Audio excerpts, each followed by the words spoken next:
શું કોઈ લેડીના યુરિનને અનાજના દાણા પર નાખવાથી એવું ખબર પડે કે તે પ્રેગ્નન્ટ છે કે નહીં? શું તમને ખબર છે આજથી 3000 વર્ષ પહેલાં પણ પ્રેગ્નન્સી ટેસ્ટ થતો હતો. એ જમાનામાં લેબોરેટરી કે એવું હતું નહીં.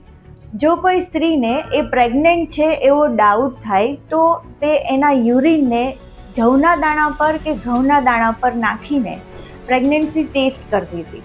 જો જવનો દાણો ઉગે તો એવું માનવામાં આવતું હતું કે આવનારું બાળક છોકરો થશે, અને જો ઘઉંનો દાણો ઉગે તો એવું માનવામાં આવતું હતું કે આવનારું બાળક છોકરી હશે. અને જો બંનેમાંથી એક પણ દાણો ઉગે નહીં તો એનો મતલબ કે એ લેડી પ્રેગ્નન્ટ નથી. કેટલું પૌરાણિક અને સિમ્પલ, રાઈટ?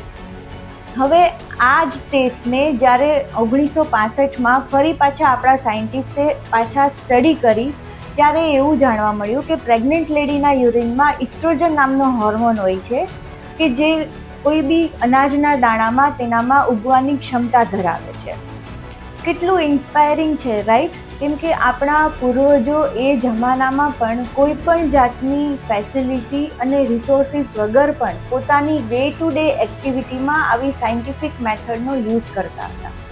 તો આવી નવીન અને ઇન્ટરેસ્ટિંગ વાતો જાણવા માટે મારા પેજને ફોલો કરો, અને જો તમને પણ આવી કોઈ વાતની ખબર હોય તો કમેન્ટ બોક્સમાં જરૂર શેર કરજો.